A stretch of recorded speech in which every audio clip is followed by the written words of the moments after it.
Hello दोस्तों, आज हम बात करेंगे मैथमेटिक्स में लिमिट के बारे में। उससे पहले हम ये बात कर लेंगे।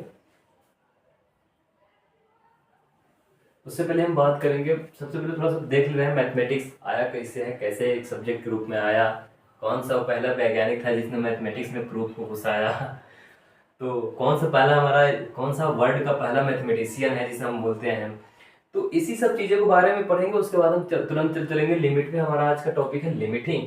तो सबसे पहले हम लिखते हैं मैथमेटिक्स।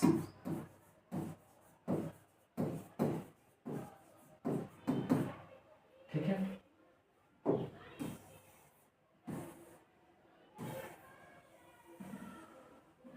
ठीक है। मैथमेटिक्स मैथमेटिक्स जो है ना, ये मैथेमा सबसे बना हुआ है। इसका मतलब होता है स्टडी, नॉलेज, लर्न। सीखना, जानना, पढ़ना, ये सारी चीजें मैथमेटा। देखो ये जो है ना मैथेमा जो है ना, एक हमारा ग्रीक वर्ड है। ठीक है ना। और ग्रीक की वर्ड से हमने मैथमेटिक्स क्यों बना है? क्योंकि सबसे पहले ग्रीक वालों ने मैथमेटिक्स को एक सब्जेक्ट रूप में लिया। 600 बीसी में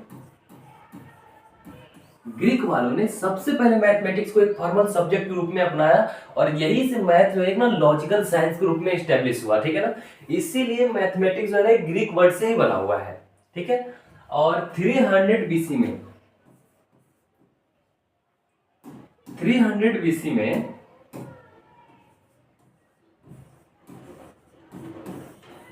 Euclid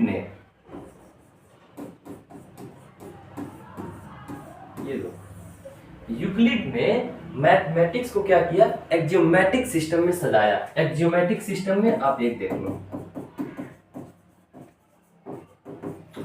axiomatic system.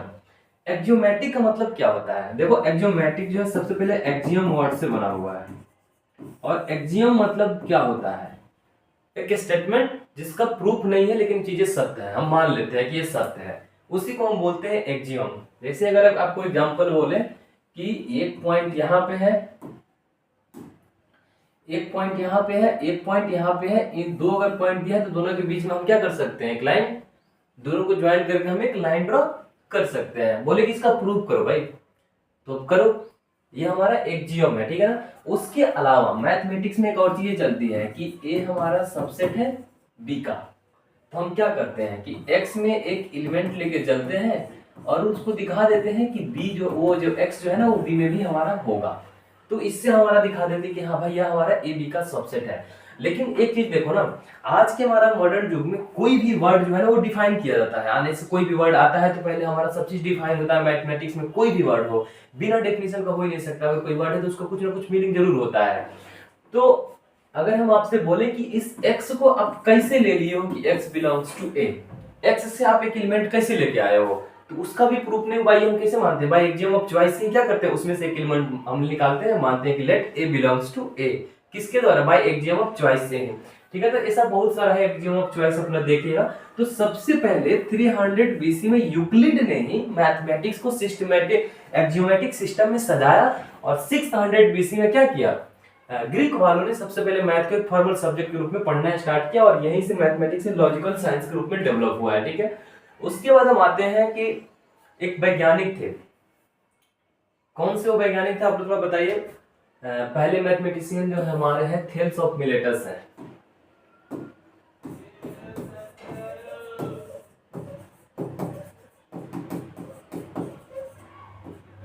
Thales of Miletus भाई, इसने क्या किया था? ये हमारे जो है ना फर्स्ट मैथमेटिशियन है ये हमारे वर्ल्ड का।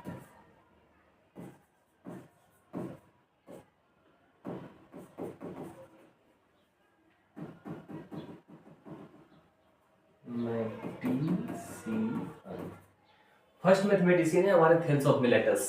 वर्ल्ड का हमारा पहला वैज्ञानिक है मैथमेटिक्स में। तो इससे हम क्यों बोलते हैं भाई? इसने ये काम किया था कि सबसे पहले मैथ को प्रूफ इसी ने किया था। मैथ को नहीं, मैथ में स्टेटमेंट को सबसे पहले किसी ने प्रूफ किया था? थेल्स ऑफ मिलेटस था ही। इसीलिए इसको हम क्या बोलते हैं, हमारा ये वैज्ञानिक है वर्ल्ड का पहले सबसे पहले इसी ने क्या किया था कि स्टेटमेंट को क्या किया था, ये प्रूफ के रूप में लाया था, प्रूफ करना स्टार्ट किया वही से। आज हम जितनी प्रूफे पढ़ रहे हैं ना, थ्योरम वोरम सारी चीजें, वो इसी का कमाल है। इसीलिए हम इसे बोलते हैं वर्ल्ड का पहला हमारा मैथमेटिशियन है, ठीक है ना। अब हम आगे बढ़ते हैं, थोड़ा सा देखते हैं। अब हमारा टॉपिक ना वो है मैथमेटिक्स में लिमिट। तो हम लिमिट के बारे में देखते हैं कि लिमिट है क्या, ठीक है। उससे पहले आप एक ना पैराडॉक्स के बारे में समझ जाओ कि होता क्या है पैराडॉक्स। एक्जियम तो पता चल गया कि एक्जियम क्या होता है, उसी तरीके से थ्योरम आता है। देखिए वही थ्योरम तो बाप रे, थ्योरम और प्रूफ तो कोई पूछना ही नहीं है। पैराडॉक्स क्या होता है? पैराडॉक्स का मतलब होता है कि वह स्टेटमेंट जो मतलब अंतर मन से उसमें कंट्राडिक्ट तो दिख रहा है, लेकिन वो चीजें जो है ना बहुत गहराई वाली बात है, वो यही होता है हमारा पैराडॉक्स का मतलब होता है। जैसे कि अगर हम बात बोले कि पैराडॉक्स में हम देखें चीजें, इसका एग्जांपल हम देखें, हिंदी में बताइए।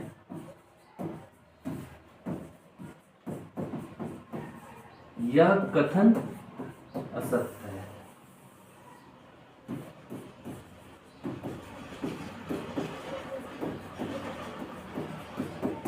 This statement is false.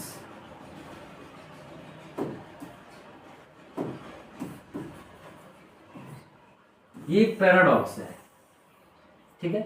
एक और पैराडॉक्स है कि पानी ज्यादा पीने से प्यास ज्यादा लगती है, ये भी एक पैराडॉक्स है। और कौन सा पैराडॉक्स हो सकता है? इसी में पैराडॉक्स जो होता है ना, चीजें सच सही तो नहीं होती है, लेकिन क्या मतलब उसमें कंट्राडिक्ट दिखता है, लेकिन वो हमारे जो आता है ना आंतरिक चुनौती या कोई भी जो होता है ना उसको चुनौती देता है, ठीक है ना। तो ये होता है हमारा पैराडॉक्स। तो पैराडॉक्स के बारे में हम क्या जानते हैं, हम बात कर लेते हैं। एक वैज्ञानिक है हमारे जीनोस, इनके पैराडॉक्स को जानते हैं। देखिएगा इन्होंने क्या बोला था पैराडॉक्स के बारे में। इन्होंने ये बात बताया कि अगर एक रेस होता है, यहां पे एक हमारा टॉर्टाइल्स है, ठीक है, और एक मान लेना एक हमारा आदमी है यहाँ पे, ठीक है ना। इन दोनों के बीच में अगर हम रेस कराते हैं, दोनों का डेस्टिनेशन यहाँ है, दोनों को यहाँ पहुंचना है। अगर हम बोल दे कि ये टॉर्टाइल है हमारा, ये कछुआ जो है, इसको अगर हम पहले यहाँ से थोड़ा चला दे और तब उसके बाद यहाँ से इस आदमी को हम यहाँ से दौड़ाए, इस धावक को यहाँ से दौड़ाए, तो पहले कौन जीतेगा? तो इन्होंने ये बताया था कि अगर पहले कछुआ चल रहा है ना, तो पहले कछुआ ही जीतेगा, ये आदमी हार जाएगा। इनका ये मानना था कि जो ये दूरी कछुआ तय करेगा ना, वही दूरी ये तय करेंगे, क्योंकि जो दूरी ये आदमी तय करेगा वो कछुआ पहले तय कर चुका होगा, क्योंकि वो पहले निकला है। बेसिकली बात ये थी ना कि उस वक्त पे हमारे पास ये नहीं था कि जो हमारा इनफाइनाइट स्टेप है उसको हम एक स्टेप में भी तय कर सकते हैं, इसीलिए उसके मन में वो विचार था, ठीक है ना। लेकिन वो पैराडॉक्स है, उसने ये बोला कि अगर एक कछुआ और एक धावक में रेस लगाया जाए और कछुए को पहले चलाया जाए, तो जो दूरी जो इस रेस को जीतेगा ना, वो कछुआ ही जीतेगा। उसका ये मानना था कि जो दूरी ये धावक तय करेगा ना, कछुआ उससे पहले ही तय कर चुका होगा, क्योंकि वो पहले निकला है। लेकिन ये स्टेटमेंट तो गलत है, लॉजिकली ये तो गलत है। लेकिन यही वो स्टेटमेंट है जिसने क्या किया, लिमिट वर्ड को जन्म दिया। बहुत सारी और भी बहुत सारी चीजें हैं, कुछ लोगों ने लिमिट पे काम भी किया, लेकिन उसका नाम लिमिट नहीं दिया, आर्किमिडीज। उसके बारे में बात करेंगे। तो हम बात कर लेते हैं लिमिट। हाँ,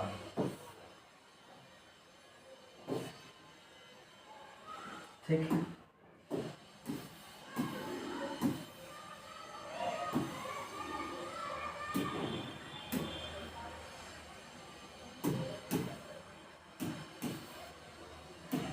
ठीक है, हमारा लिमिट, ठीक है। तो इसका एक और पैराडॉक्स है, उसने ये बात बताया कि अगर हम यहां से चलें और अगर हमें यहां पहुंचना है और हर बार हम डिस्टेंस आधा तय करें, तो हम पहुंच पाएंगे कि नहीं पाएंगे अंत तक। अपने जो हमारा डेस्टिनेशन तक जाना है वहां तक हम पहुंच पाएंगे कि नहीं पहुंच पाएंगे। इसका ये भी एक पैराडॉक्स है जो सीधे बताया कि हाँ भाई लिमिट को आनी चाहिए। ये सब सारे सवाल थे। तो सबसे पहले पैराडॉक्स हो गया, उसके बाद इसका पैराडॉक्स हो गया जीनोज का। इसके बाद ना हम पढ़ते हैं एंशिएंट समय में लिमिट के बारे में कैसे आया। देखो एंशिएंट समय में ऐसा था कि उस वक्त लोग जो था ना केवल स्टैटिक चीजों के बारे में पढ़ते थे, जो स्थिर चीजें थी उसी के बारे में अधिकतर पढ़ते थे। तो उसमें कौन कौन सी चीजें था, जैसे कि उसमें वो लोग पढ़ते थे लेंथ के बारे में पढ़ते थे, एरिया के बारे में पढ़ते थे और वॉल्यूम के बारे में पढ़ते थे। यही सब सारी चीजें पढ़ते थे जो स्थिर थे। उनका ये मानना था ना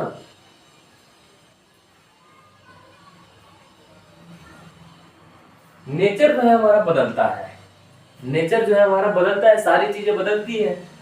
तो उसी तरीके से सब परिवर्तन तो होता है ना, सब चीज तो है। तो लिमिट का जो मेन मकसद था आने का कि अगर कोई चीजें बदल रही है, बार बार लगातार बदल रही है, तो उसका सही तरीके से कीमत कैसे लगाया जाए, ठीक है ना। तो मेन पर्पस यही से सारे क्वेश्चन था जो लिमिट को अराइज किया कि लिमिट आए। ठीक ठीक है। तो लिमिट का एक्चुअल मतलब यही हुआ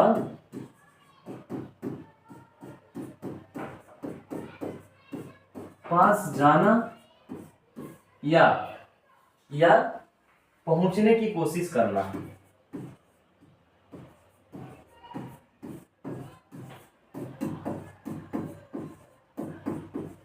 अरे भैया ठीक है, लिमिट का मतलब हमारा यही हुआ। लेकिन लिमिट का अगर हिंदी में हम नाम देखें तो लिमिट का मतलब होता है सीमा।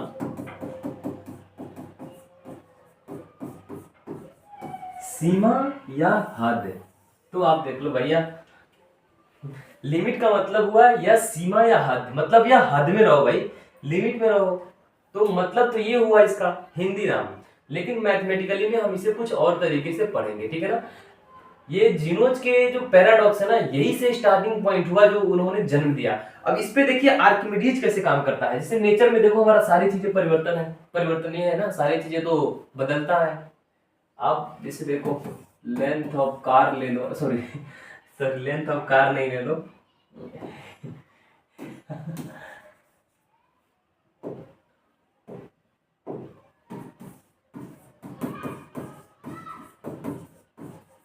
फ्लो ऑफ वाटर वाटर ले लो, दूसरा स्पीड ऑफ अ कार ले लो, तीसरा क्या हो जाएगा। अरे सबसे मेन चीज हमारा तीसरा पॉपुलेशन। एक न्यू वर्ड आता है हमारे शेयर मार्केट, ठीक है। तो ये सारी चीजें बदलती है ना। तो कोई भी चीज अगर खूब अगर लगातार बदल रही है तो उसका जो कीमत लगाना है तो सही तरीके से कैसे लगाया जाए, इस सब चीजों के लिए ना ये सारी सारी सवाल चीजें, ये सारी चीजें ना लिमिट को जन्म दिया। देखिए लिमिट जो है ना एक बैग नहीं आया है, एकदम से नहीं आया है, ठीक है ना। यह धीरे धीरे विकसित होने वाला एक विचार है, ठीक है ना। तो हम बात करते हैं अब आर्किमिडीज के बारे में। उन्होंने क्या किया, आर्किमिडीज ने क्या किया था कि पहले पाई का वैल्यू पता नहीं था कि पाई का जो हमारा वैल्यू होता है, सॉरी पाई हमें पता नहीं था पहले, ठीक है ना। तो वो क्या कर रहे थे ना, सर्कल का एरिया निकाल रहे थे। तो जब वो सर्कल का एरिया निकाल रहे थे तो पॉलीगन इसमें से रख के पॉलीगन के थ्रू निकाल रहे थे, पॉलीगन छोटे छोटे टुकड़ों में बांट के उसके पॉलीगन में बांट के तब उसके एरिया निकाल रहे थे। तो बार बार ये देख रहे थे कि वो फिक्स नंबर की क्या कर रहे थे, करीब जा रहे थे बार बार। कर तो ये काम लिमिट वाला ही रहे थे, लेकिन उसका नाम उन्होंने लिमिट नहीं रखा, ठीक है ना। कर तो ये काम लिमिट वाला ही रहे थे, लेकिन उन्होंने उसका नाम क्या किया, लिमिट नहीं रखा। अब हम आते हैं, और क्वेश्चन कौन सा है,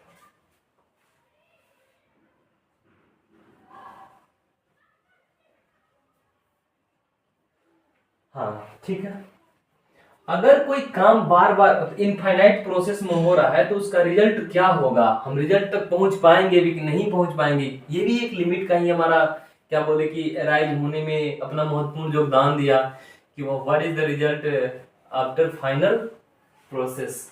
इनफाइनाइट प्रोसेस, फाइनल नहीं। आर्किमिडीज वाला हो गया।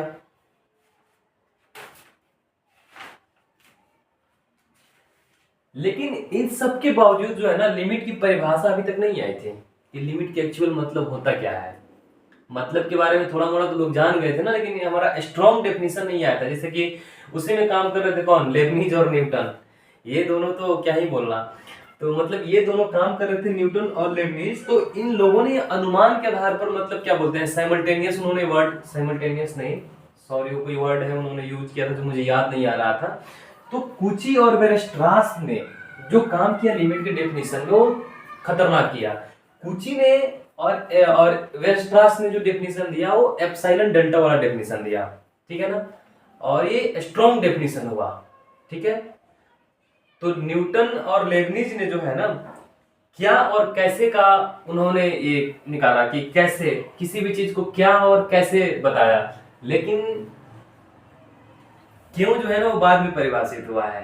न्यूटन ने कुची के द्वारा है ना लिमिट की पहली डेफिनेशन मिली थी, कुची ने ही दिया था। और स्ट्रॉन्ग वेरस्ट्रास, जो कार्ल वेरस्ट्रास है ना, उन्होंने तो स्ट्रॉन्ग ही डेफिनेशन दिया, एप्सिलॉन डेल्टा वाला डेफिनेशन जो आज कैलकुलस में इंजीनियरिंग कॉलेज में मतलब कि हर जगह यूज होता है, ये सबसे ज्यादा एप्सिलॉन डेल्टा वाला। और ये मतलब कि कुछ ऐसे प्रॉब्लम होते हैं जिसमें हमें मतलब कि दिक्कत होती है सबसे ज्यादा। अगर आप टीफार और एनवीएचएम के एग्जाम निकालने जाओगे ना तो बहुत ही मतलब एप्सिलॉन डेल्टा वाला डेफिनेशन बड़ी सवाल पूछे जाते हैं आपसे, क्योंकि हम लोग ना डायरेक्ट को लिमिट लगाने वाला, लिमिट के कुछ जो प्रॉपर्टीज है उसके उसका यूज करके हम रिलेटिव निकाल लेते हैं, लेकिन हर जगह में एप्सिलॉन डेल्टा वाला नहीं लगाते हैं। तो ये सब सवाल बहुत ज्यादा पूछा जाता है। और स्ट्रॉन्ग डेफिनेशन जो है ना कुची के द्वारा ही दिया गया कि कोई वेरिएबल किसी फिक्स वैल्यू के बहुत पास जाता है तो हम उसे लिमिट बोलते हैं, ये कुची ने बोला था, ठीक है ना। वेरस्ट्रास ने तो कठिन बनाया, उसी ने उसमें दमदार दिया, दम भरा किसी चीज में, तो लिमिट में जो दम भरा वो वेरस्ट्रास नहीं भरा। उसके अलावा ये क्या किए थे, न्यूटन लेबनीज तो काम कर रहे थे लेकिन वो उतने ढंग से नहीं कर रहे थे, वो अनुमान वाले आधार पे काम कर रहे थे कि कोई जीरो के करीब है या जीरो के पास गए तो कभी जीरो ले लेना कभी जीरो नहीं लेना। ये स्ट्रॉन्ग नहीं था, ये स्ट्रॉन्ग नहीं था और ये सही भी नहीं था। तो जो कार्ल वेरस्ट्रास और कुची ने उसका एक परफेक्ट डेफिनेशन दिया तो चीजें और क्लियर हो गई। न्यूटन और लेबनीज ने कैलकुलस का क्यों और कैसे बताया, क्यों और कैसे, ठीक है ना।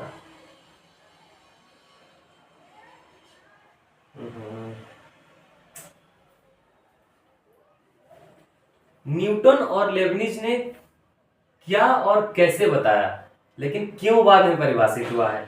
तो ये सब हमारा बेसिक था। इसके बाद में हम आगे बढ़ते हैं और जानते हैं लिमिट के बारे में, ठीक है।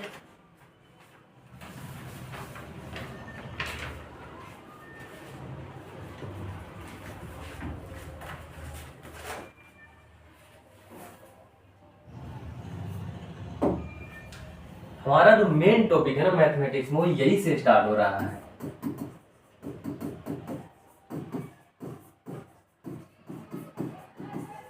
Limit of a function. मैं बता दूं कि मैं फंक्शन के बारे में नहीं बताया हूं, तो मैं फंक्शन मान के चलूंगा, ठीक है ना। और ये मैं फंक्शन में लेके चलूंगा, मैं मान के चलूंगा आप लोगों को फंक्शन आता है। और ये 11th-12th का हमारा चैप्टर है, और 11th में जो है ना स्टार्टिंग में ही पढ़ना होता है फंक्शन। हाँ स्टार्टिंग में ही है फंक्शन, ठीक है, फंक्शन स्टार्टिंग में ही है, ठीक है। तो मैं मान के चल रहा हूँ, तो मैं बात कर रहा हूँ लिमिट ऑफ फंक्शन कैसे निकालते हैं। ये कैलकुलस का पार्ट है हमारा, इस बात को ध्यान रखना है। और हम बात कर रहे हैं तो फंक्शन, मैं पहले एग्जांपल के थ्रू बताता हूँ कि मान रहे हैं let f x is equal to हमारा क्या हो गया, x square minus 1/x plus x minus 1। ये हमारा एक फंक्शन है x not is equal to 1। एक सेकेंड, ये वाला फंक्शन ले सकते हैं या नहीं, सही है ये वाली चीजें, ठीक है। अगर मैं इस पे फंक्शन का, अगर मुझे लिमिट निकालना है किस पे, x पे, x टेंड्स टू 1, fx किधर जाएगा, x टेंड्स टू -1, तो फिर fx हमारा किधर जाएगा। यही चीजें हैं हमारी लिमिट। तो हम 2-3 तरीके से इसे समझेंगे। हाँ, उसका नोटेशन में हम ऐसे लिखते हैं, limit x tends to 1 fx, ऐसे निकालते हैं। और इसी को अगर हम मान लेते हैं कि अगर fx हमारा ये है, limit x tends to a fx is equal to l, epsilon delta वाला डेफिनेशन एक बार देख लो। इन दोनों का डिफरेंस और इन दोनों का difference F x minus l less than epsilon हो जाएगा कब? When ever x minus a less than delta हो जाएगा, ठीक है ना। यही उसी को लिखते हैं for any epsilon positive there against delta positive such that f x minus l less than epsilon whenever x minus a less than delta, ठीक है ना। तो ये हमारा एप्सिलॉन डेल्टा वाला हमारा क्या हो जाएगा? डेफिनेशन हो जाएगा। तो इस पे काम करते हैं और इस पे बात करते हैं।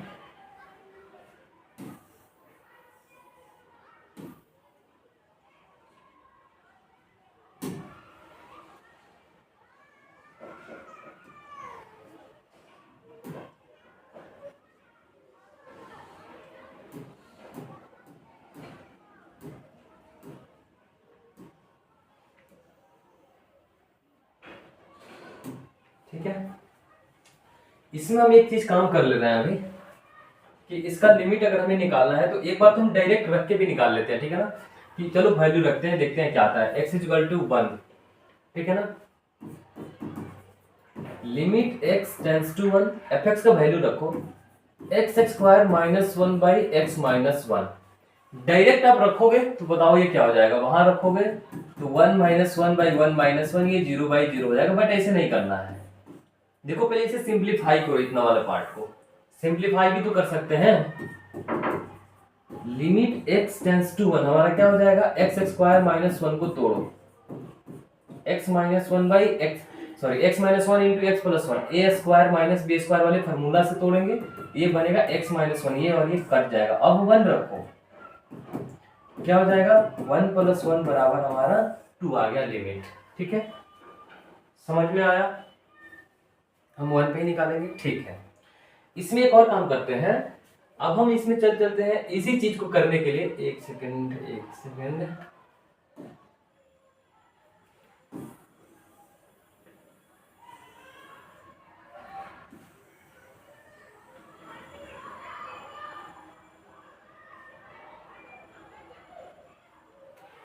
ये चीज हो गई।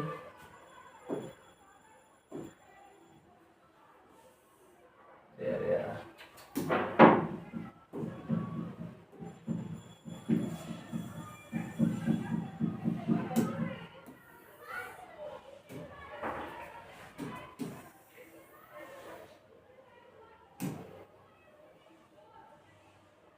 बस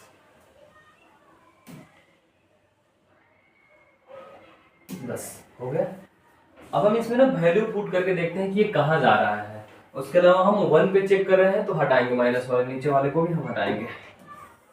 बस ये चीजें हैं। आप ऐसा करो कि एक लिमिट हम खंड बनाते हैं, देखो जा रहा है।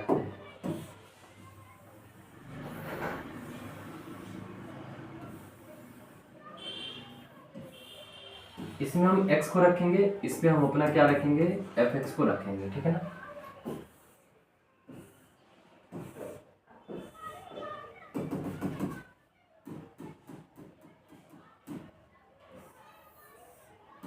ये देखो x को हम क्या कर रहे हैं? x की तरफ जा रहे हैं ना। पहली बार हम x नहीं रखेंगे, हम रखेंगे 0.1, ठीक है। x को हम क्या रखेंगे? 0.1। अब जब x को 0.1 रखेंगे तो fx में वैल्यू क्या आएगा? यहाँ पे 0.1 रखेंगे तो 0.1 का स्क्वायर माइनस 1 बाई माइनस 1, इसका वैल्यू क्या आएगा? एक सेकेंड, इस फंक्शन पे हम नहीं निकालेंगे वैल्यू, इस पे लेंदी हो जाएगा प्रोसेस।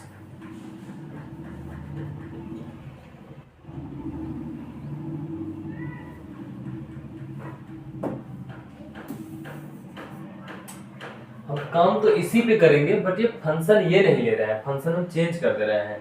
क्योंकि अगर हम यहाँ पे हम कैलकुलेशन करेंगे तो ये बड़ा लेंदी प्रोसेस हो जाएगा, समय ज्यादा हो जाएगा। जो मैं करके लाया हूँ उसी पे हम कर दे रहे हैं, ठीक है।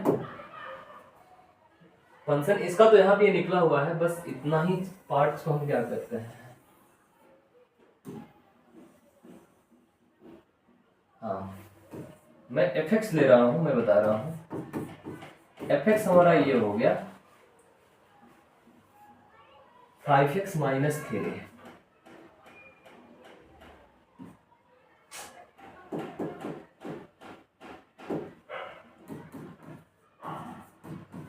पे सही है हमारा। इसमें मैंने इसलिए करके लाया ना क्योंकि इसमें बहुत ज्यादा वर्क करना पड़ेगा, इसलिए मैं इसको लेके आया था। अगर x का वैल्यू आप 0.1 रखोगे ना तो fx का वैल्यू आपका आ गया -2.5। ठीक है। दूसरा देखो, आप fx को क्या करो ना 1, एक ना दूसरा एग्जांपल देखते हैं, ठीक है ना। एक दूसरा एग्जांपल हम ऐसे लेते हैं, लेट fx इक्वल टू हम क्या ले रहे हैं 5x - 3 ले रहे हैं, ठीक है ना। अगर इसमें हम x को 0 पे टेंड्स करें, ऐसे निकाल रहे हैं, ठीक है। लिमिट x टेंड्स टू 0 तो fx का हमारा वैल्यू क्या आएगा, लेट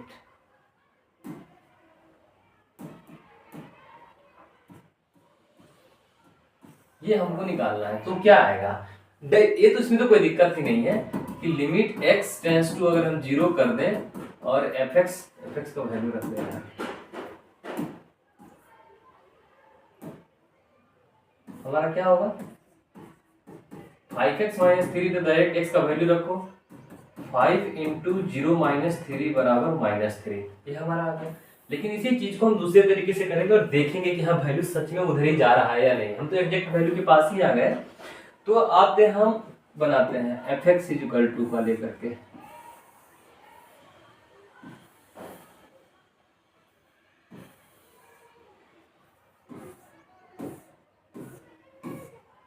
इसमें हमारा x है और इसमें हमारा fx है, 0 है ना। तो आप अगर ग्राफ पे यहाँ देखो, अगर यहाँ पे हमारा 0 है तो एक बार 0 को हम इधर की तरफ से जा सकते हैं और दूसरा बार हम 0 किधर से आ सकते हैं, इधर से आ सकते हैं। तो अगर हम इधर से स्टार्टिंग करेंगे तो 0 के करीब जाने का कोशिश करेंगे तो पहले हम लेंगे 0.1, फिर क्या लेंगे 0.01, फिर क्या लेंगे 0.001। यही चीजें पहले 0.1 पे वैल्यू निकालो, इसमें क्या आ रहा है 0. जैसे ही 1 करेंगे ना इसका वैल्यू क्या आ जाएगा। अगर x का वैल्यू पुट करो 0.1 तो fx का वैल्यू,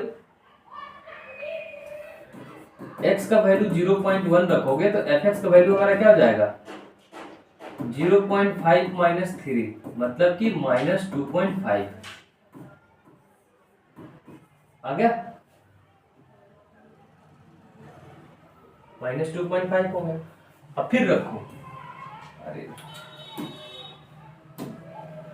0.01, अब रखो वैल्यू क्या आ रहा है, अब वैल्यू क्या आएगा -2.95 आएगा, फिर 0.001 -2.995 आ जाएगा, ठीक है सही है। फिर रखो 0.001 तीसरा, फिर हमारा आ जाएगा -2.995। इसी तरीके से बढ़ते जाओगे ना, जैसे ही 0 की तरफ जाओगे ये वैल्यू कहाँ चल जाएगी -3 की तरफ चल जाएगी। तो अभी मैं किधर से गया, इधर से आया हूं ना, राइट हैंड, हाँ इधर से 0 के पास जा रहा हूं, अब मैं इधर से जाऊंगा, ठीक है ना। इसमें कैसे करेंगे, ये हमारा x हो जाएगा और ये हमारा क्या हो जाएगा fx हो जाएगा। अब इसमें माइनस ले लो ना, -0.1 -0.01 -0.001। अब फिर देखो ये कहां जा रहा है,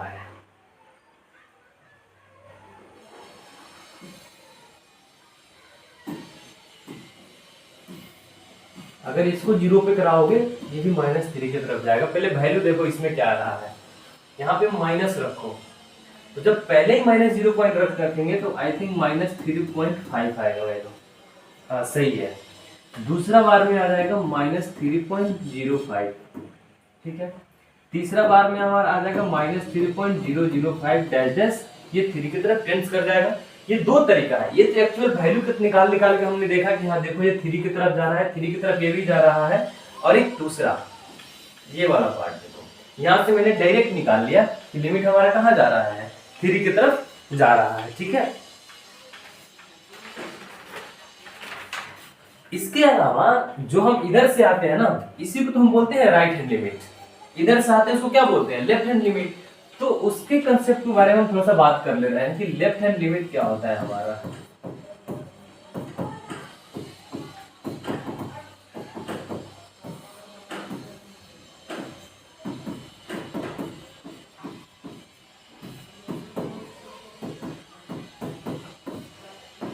लेफ्ट हैंड लिमिट हम कैसे काम करते हैं? लेफ्ट हैंड लिमिट हमारा ऐसे होता है कि जो हमारा लिमिट निकालते हैं ना a प्लस एफ एक्स, समझ रहे हैं?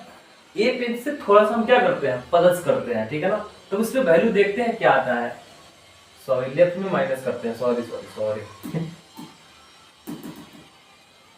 हमारा एफ एक्स, ठीक है ना? राइट में क्या करते हैं, limit x tends to a plus f x, ये नोटेशन भी हमारा यही है, ठीक है ना? तो इसमें कैसे वैल्यू निकालते हैं, इसका ये लिखते हैं, लिमिट h को करते हैं 0 f of a minus h, ठीक है? और ये हमारा कैसा होता है, limit h tends to 0 f of a plus हमारा h होता है, ठीक है? खासकर हम इसमें ब्रांच फंक्शन का जब आता है ना तो उसमें हम अधिकतर इसका यूज करते हैं। अगर आपको दिखाना हो कि मॉड एक्स का ये लिमिट एग्जिस्ट कर रहा है कि नहीं जीरो पे, या कोई लंबे लंबे ब्रांच फंक्शन दे दे, तो इसमें हमें काफी जरूरत पड़ती है लेफ्ट हैंड लिमिट की और राइट हैंड लिमिट की, ठीक है ना?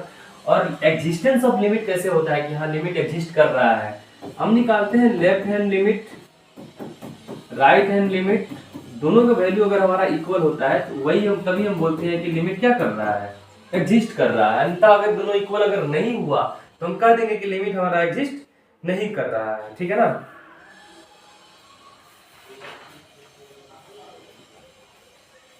अब मेन है कि इसमें अब एग्जांपल करना है, इसमें प्रॉब्लम करना है, इसके प्रॉपर्टी को देखना, तो हम उसको नेक्स्ट वीडियो में बनाएंगे, ठीक है ना? नेक्स्ट वीडियो में बनाएंगे और लगभग जेई के सारे सवाल मतलब अधिकतर कवर करने का हम कोशिश करेंगे, ठीक है ना? ठीक।